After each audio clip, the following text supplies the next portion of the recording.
Assalamualaikum warahmatullahi wabarakatuh. Perkenalkan kami dari kelompok intraokular. Di sini kami akan menjelaskan tentang hal-hal yang berkaitan dengan intraokular dari mulai anatomi dan fisiologi sampai cara penggunaan obat yang melalui rute intraokular sendiri.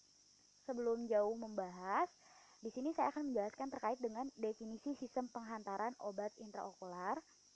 Sistem penghantaran obat intraokular ini merupakan suatu teknologi penyampaian obat melalui mata yang diciptakan agar obat dapat mencapai tempat kerja yang optimal.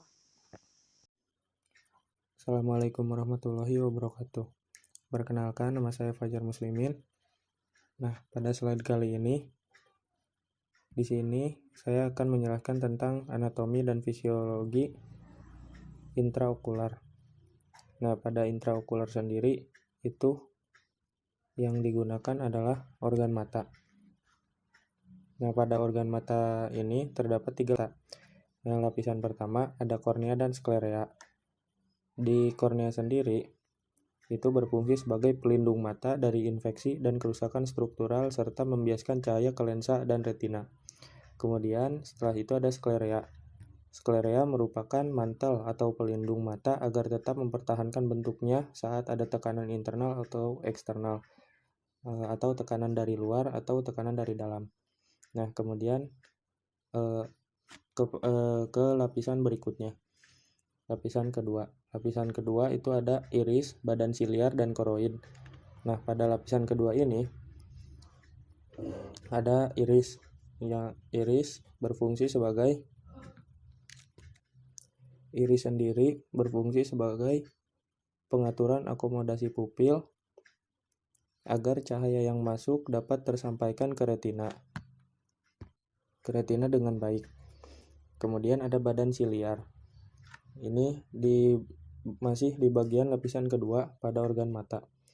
Badan siliar berfungsi memproduksi aqueous humor terletak antara iris dan koroid. Dan pada bagian lapisan kedua yang terakhir ada koroid. Koroid sendiri berfungsi dalam memasok oksigen dan nutrisi ke bagian luar dan dalam retina. Kemudian pada lapisan yang terakhir atau lapisan yang ketiga itu ada retina. Nah, retina sendiri peka terhadap cahaya, mengandung sel-sel kerucut dan sel batang.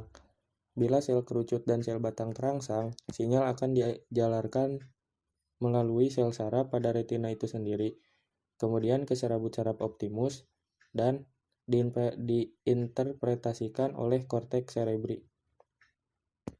Assalamualaikum warahmatullahi wabarakatuh. Perkenalkan, nama saya Pipeh Nur Jamilah, NPM 1117194 dari kelas 3FA 3.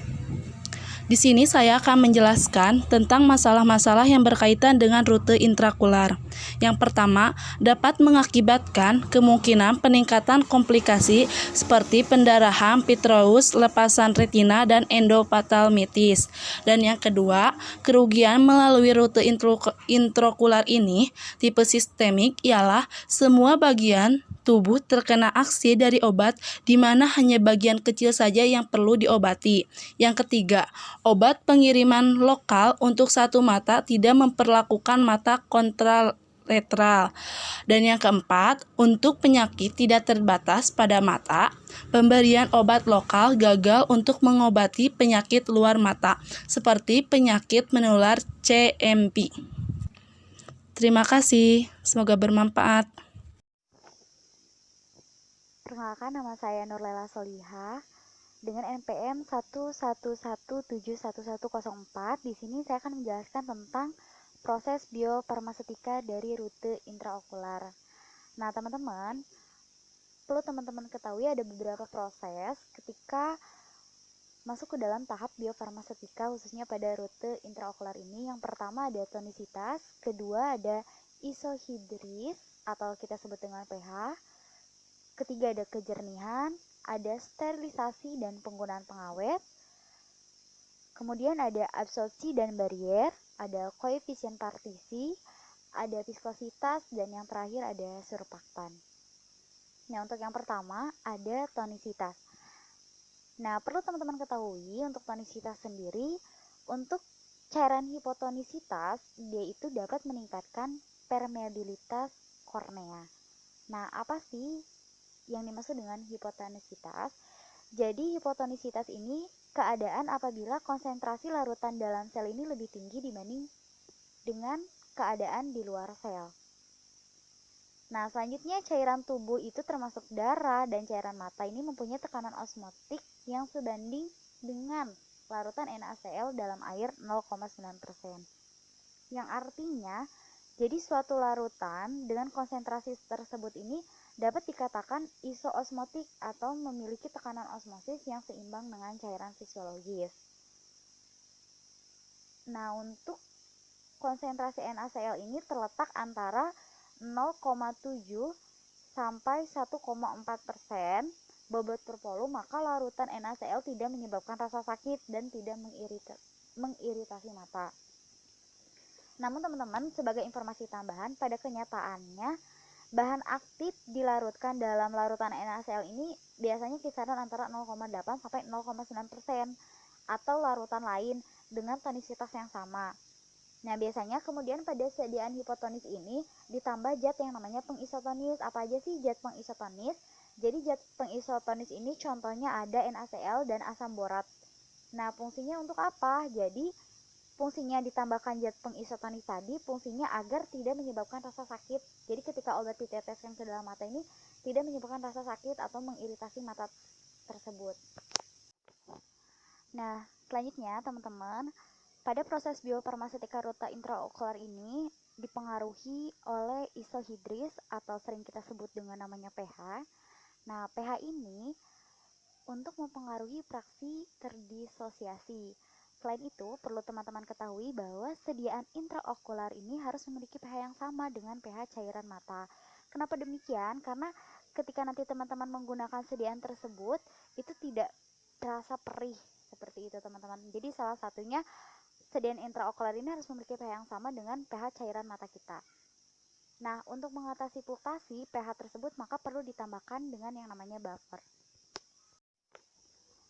Nah, faktor selanjutnya yaitu ada kejernihan. Jadi untuk kejernihan sendiri, sediaan tetes mata harus jernih, bebas dari partikel asing dan melayang. Kenapa demikian? Karena tujuannya itu agar tidak ada goresan dengan kornea. Supaya apa? Supaya mata kita ini tidak terjadi iritasi. Nah, cara yang paling sederhana untuk menjamin kejernihan adalah dengan melakukan penyaringan. Biasanya, bahan yang digunakan untuk menjernihkan sediaan untuk intraokular sendiri adalah polisorbat 20 dengan polisorbat 80 dengan konsentrasi maksimal 1%. Nah, selanjutnya untuk faktor biofarmasetika rute intraokular yaitu ada yang namanya sterilisasi dan penggunaan pengawet. Nah, perlu teman-teman ketahui bahwasanya untuk sediaan intraokular ini harus steril dan bila mungkin ditambahkan pengawet yang cocok untuk menjamin sterilisasi selama pemakaian. Nah, kenapa sih harus steril? Karena agar terhindar dari yang namanya mikroorganisme seperti jamur, bakteri, supaya apa? Supaya nantinya tidak timbul efek yang tidak diinginkan oleh pengguna. Nah, selanjutnya pengawet yang digunakan harus kompatibel dengan zat aktif dan zat tambahan lainnya. Contoh zat pengawetnya ini terdiri dari klorbutanol maksimal 0,5%, benzalkonium klorida maksimal 0,013%. Nah, untuk poin selanjutnya yaitu ada absorpsi dan barier. Obat biasanya dipakai pada mata, tujuannya untuk efek lokal pada pengobatan bagian permukaan mata atau pada bagian dalamnya. Selain itu, pada umumnya sediaan intraokular ini diberikan dalam volume yang kecil, yaitu volume normal airnya itu adalah sekitar tujuan. Nah, absorpsi pada obat mata akan mempengaruhi bioavailabilitas yang sering kita sebut dengan keanekaragaman hayati. Kemudian, absorpsi sediaan intraokular ini dipengaruhi oleh faktor fisikokimia, karakteristik bahan, selain itu ada formulasi dari produknya. Untuk poin selanjutnya ada yang namanya koefisien partisi, di mana pada koefisien partisi ini afinitas relatif obat terhadap minyak dan air. Bila afinitas terhadap minyak tinggi, maka pelepasan dan pelarutan dari formulasinya itu akan jelek. Namun apabila afinitas terhadap minyaknya rendah, maka pelepasan dan pelarutan dari formulasinya ini akan bagus. Seperti itu teman-teman. Nah, untuk selanjutnya yaitu ada viskositas. Viskositas sendiri ini merupakan sifat menyatakan kekentalan suatu cairan. Nah, biasanya sifat ini erat hubungannya dengan hambatan untuk mengalir. Apabila cairan memiliki viskositas rendah, maka daya alir cairan tersebut akan cepat. Begitupun sebaliknya, kalau misalnya viskositasnya tinggi, maka daya alirnya itu akan lambat. Contohnya itu seperti PVA, PVP, dan PEG. Nah, biasanya viskositas ini dapat berpengaruh pada waktu kontak atau difusi. Kemudian ada yang namanya surfaktan. Terdapat 4 jenis surfaktan ya, teman-teman perlu kita ketahui bahwa ada apa aja, yaitu ada anionik, kationik, non-ionik, dan juga amfoter. Nah, pada sediaan intraokular ini biasanya menggunakan surfaktan yang bersifat non-ionik, contohnya ester gliserin, asam lemak, ester sorbiton, asam lemak. Biasanya HLB pada sediaan intraokular ini sekitar 16-17.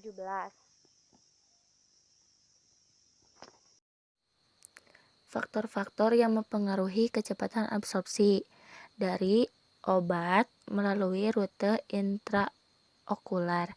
Di antaranya ada lamanya waktu obat tersebut berada di lapisan air mata prakornea atau bisa disebut dengan waktu tinggal. Yang kedua, eliminasi melalui drainase nasolakrimal. Nasolakrimalis ini merupakan termasuk dalam sistem lakrimalis sebagai komponen dari sistem ekskresi atau drainase air mata. Yang ketiga ada ikatan obat pada protein air mata. Yang keempat metabolisme obat oleh protein air mata dan jaringan.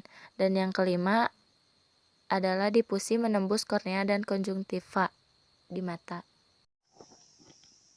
Untuk poin selanjutnya di sini saya akan menjelaskan tentang faktor yang mempengaruhi distribusi obat. Kecepatan distribusi obat ini biasanya dipengaruhi oleh aliran darah ke jaringan, sifat fisika kimianya. Nah, sifat fisika kimianya ini dipengaruhi oleh konsentrasi dari obat di jaringan dan juga konsentrasi obat di darah. Selanjutnya ada sifat dari membran sendiri yang sebelumnya sudah kita pelajari. Dan yang poin terakhir yaitu ada jumlah obat yang terikat. Nah, perlu teman-teman ketahui di sini ada urutan banyaknya aliran darah.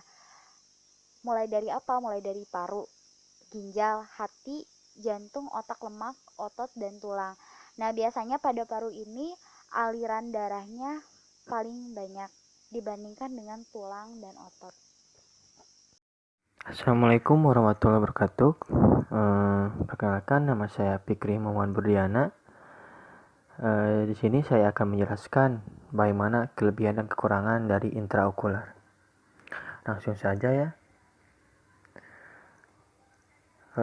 Kekurangan yang pertama yaitu kelemahan utama yang berhubungan dengan liposom, yaitu penyimpanan yang pendek dan kesulitan untuk kapasitas obat loading yang terbatas dan ketidakstabilan di sterilisasi yang akhirnya terjadi penglihatan kabur setelah suntikan di intravitreal.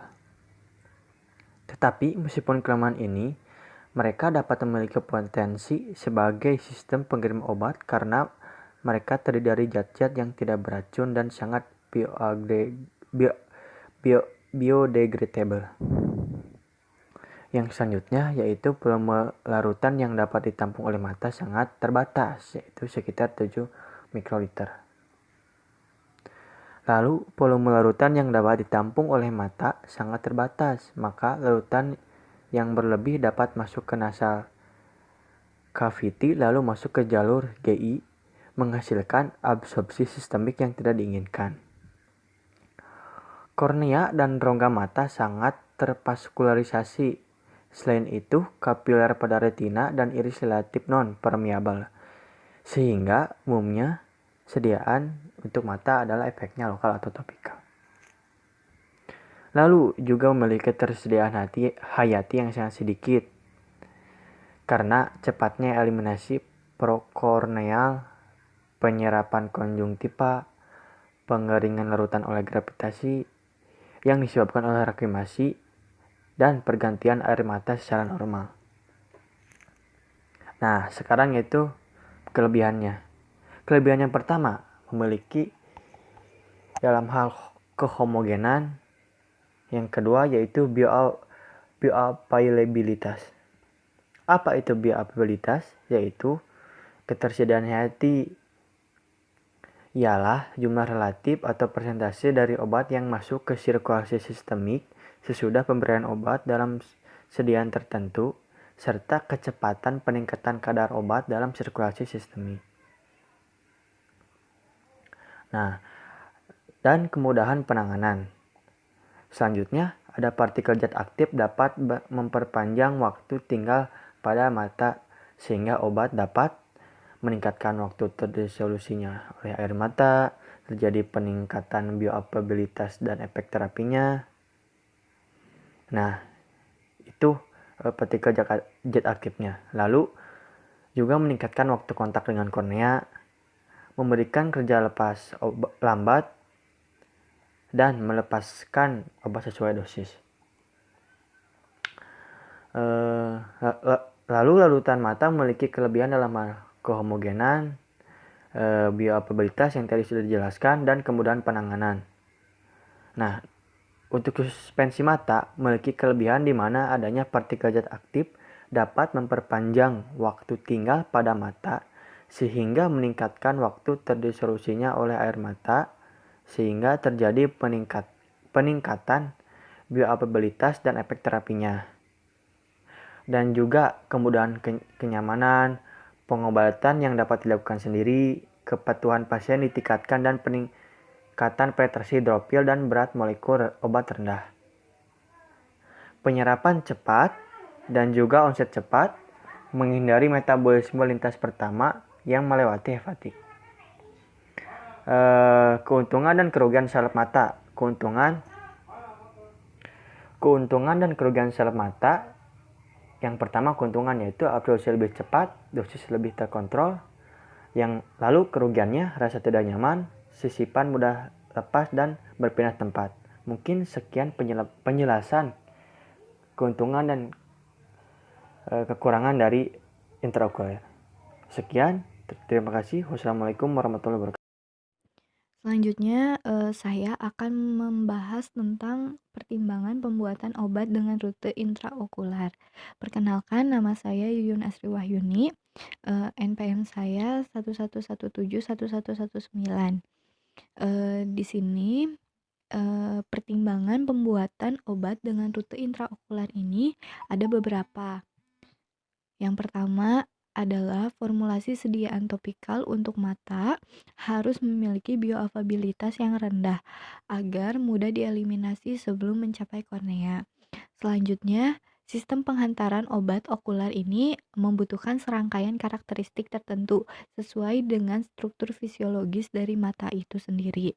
Selanjutnya ada sterilitas dan pengawetan. Nah, rute intraokular ini obat dengan rute intraokular ini harus steril dan jika memungkinkan ditambahkan pengawet agar obat rute intraokular ini bisa tetap steril. Terus yang keempat ini ada nilai isotonis, di mana nilai isotonis ini sangat berpengaruh untuk mata. Ada misalnya yang hipotonis itu dia akan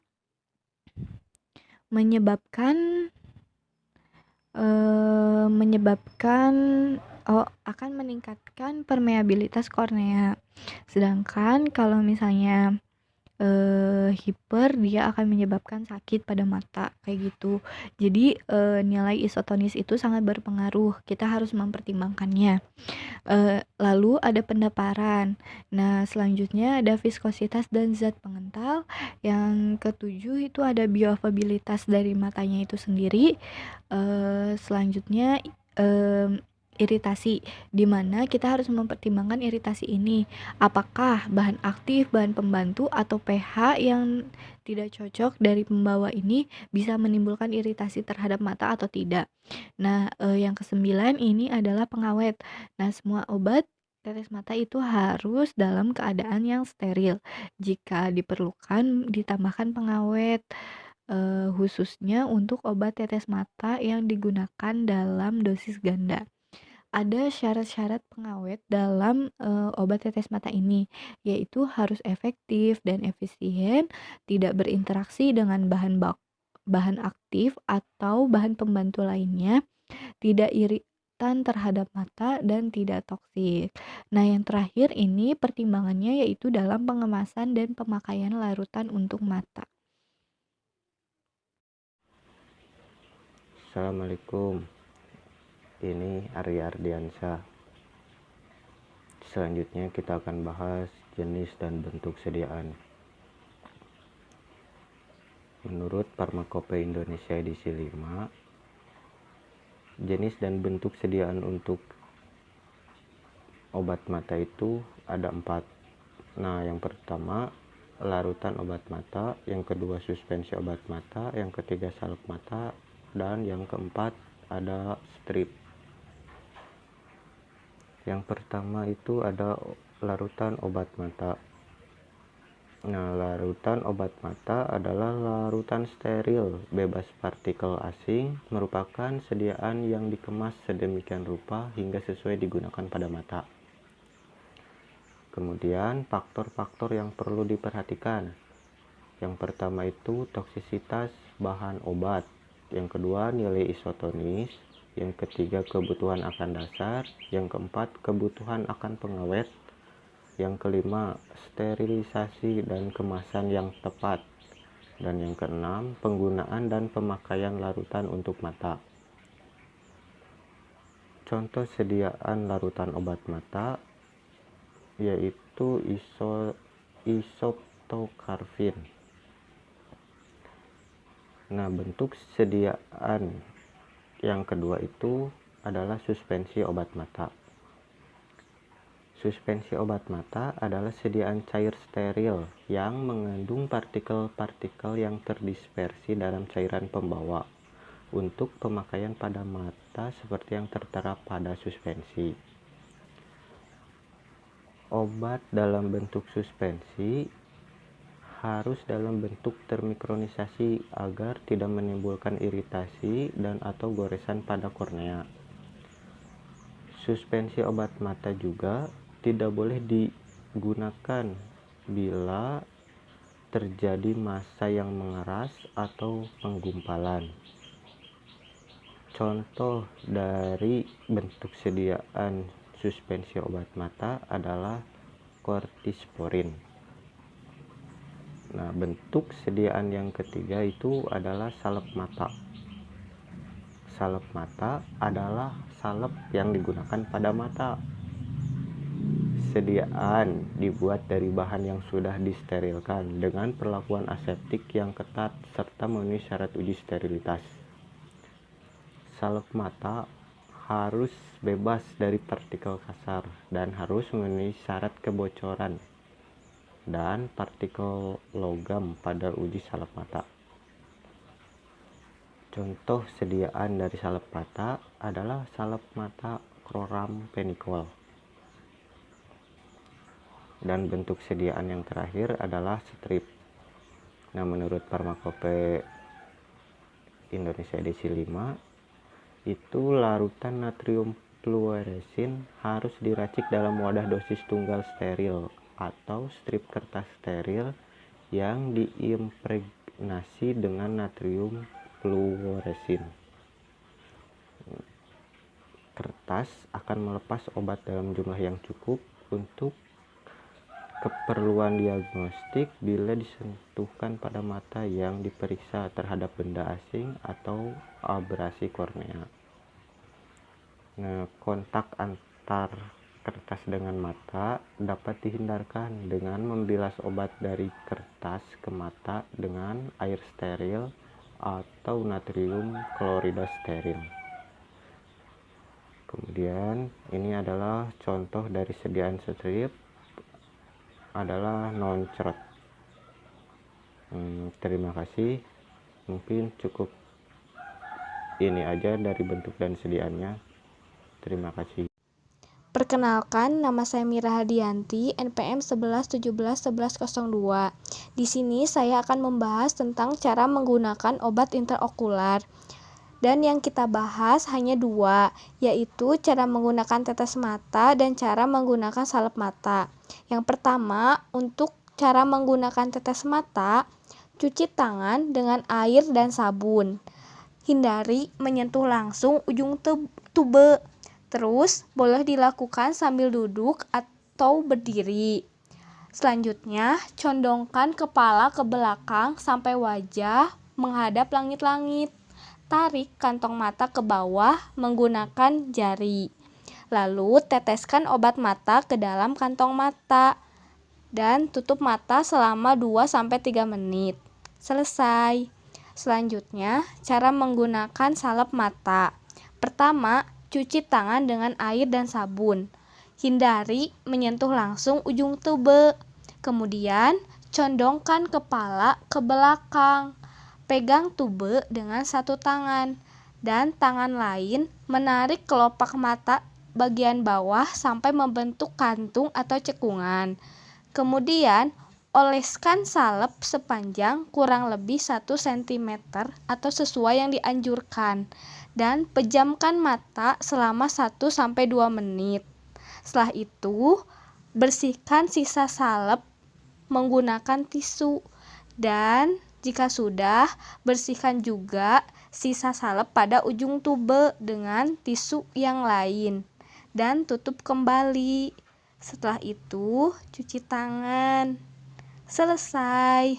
Dan kalau teman-teman ingin lebih jelas, teman-teman bisa melihat videonya di slide selanjutnya. Cara menggunakan salep mata. Pertama, cuci tangan Anda. Kedua, jagalah agar ujung tube salep tidak menyentuh apapun. Tengadahkan kepala sedikit, kemudian pegang tube dengan satu tangan dan tarik kelopak mata bawah ke bawah dengan satu tangan yang lain untuk membentuk cekungan. Dekatkan tube sedekat mungkin ke cekungan, bubuhkan salep sejumlah yang dianjurkan. Kemudian pejamkan mata selama 2 menit dan bersihkan sisa salep dengan kertas tisu. Jika sudah, bersihkan ujung tube dengan tisu lain.